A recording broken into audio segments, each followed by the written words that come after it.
Hello 2025 at hello mga mare, tara samahan nyo kami sa panibagong taon at panibagong mini vlog. Katapos nga ng bagong taon at every January 1, pumupunta talaga kami sa probinsya nila daddy. Aga nga pala kaming umalis dito para nga mas maaga kaming makarating sa kanila. Tarlac to Batangas nga yung biyahe namin ngayon. Nga rin pala kami nakapag-almusal ngayong umaga at dadaan na nga lang kami sa mga convenience store na madadaanan namin. At habang nasa biyahe, nag-take na nga rin ako ng Beauty White Capsule from YouGlowBe. Alas 1 month ko na nga rin tong tinitake at humiyang din naman sa akin ito mga mare, kaya naman tinuloy-tuloy ko na. Gusto nyo nga magbawas ng timbang ay tamang-tama nga ito sa inyo at pwede nga rin to sa mga nagbi-maintain din ng kanilang ideal weight. 30 minutes bago nga ako kumain, tinitake ko na nga yun mga mare para nga males yung cravings ko. Along the way nga, nakita na nga namin itong 7-Eleven, kaya naman bumili na ako dito ng mga kutkutin namin at mga pagkain na pwede namin kainin habang nandito sa sasakyan. Tapos pala namin bumili dito ng pagkain, nabanggit pala ng asawa ko dito na kung meron na ba akong regalo sa mga inaanak namin sa Batangas. Maneto, bumili na nga rin ako ng ampaw para nga dito na namin ilagay yung aming munting regalo para sa mga bata. Really excited din talaga kaming umuwi doon mga mare dahil nga meron din silang party. Isa pa, minsan lang talaga kami nakakauwi ng Batangas, lalo na dati na wala pa kaming sariling sasakyan. Commute lang kasi kami dati mga mare at naghihintay ng ilang oras para lang makasakay ng bus. Kapag ganito ngang bagong taon ay hindi nga rin maiwasan na punuan talaga yung bus at standing pa. Dahil nga meron din kaming kasamang bata ay talaga namang napakahirap mga mare at buti na lang kay buti ni Lord at dahil binigyan at binayayaan na kami ng sarili naming sasakyan. Kasi yung isang dahilan kaya gusto nga rin namin magkaroon ng sasakyan. Mas mabilis na kaming makarating sa mga pupuntahan namin. Dahil nga nagutom na nga rin kaming mag-asawa ay nag-stop over nga muna kami para nga makakain. Hindi na nga rin kami bumaba ng sasakyan mga mare at yung asawa ko na nga lang yung nag-order at dito na nga lang din kami kumain.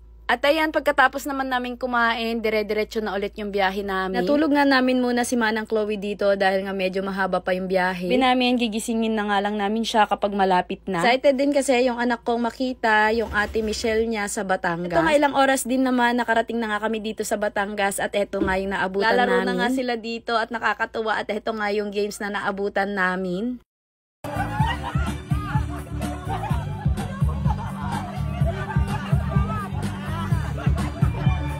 Here we go! I wanna wish you a happy new year. I wish you a happy new year. At heto nga ang saya-saya nga rin ng anak ko dito mga mare dahil napakadami nga niyang i-open na regalo galing sa mga ninong, ninang, tita at ate Michelle niya. So ayun lang naman yung ganap namin ngayong bagong taon mga mare. Kaya hanggang dito na lang muna. Salamat sa panonood!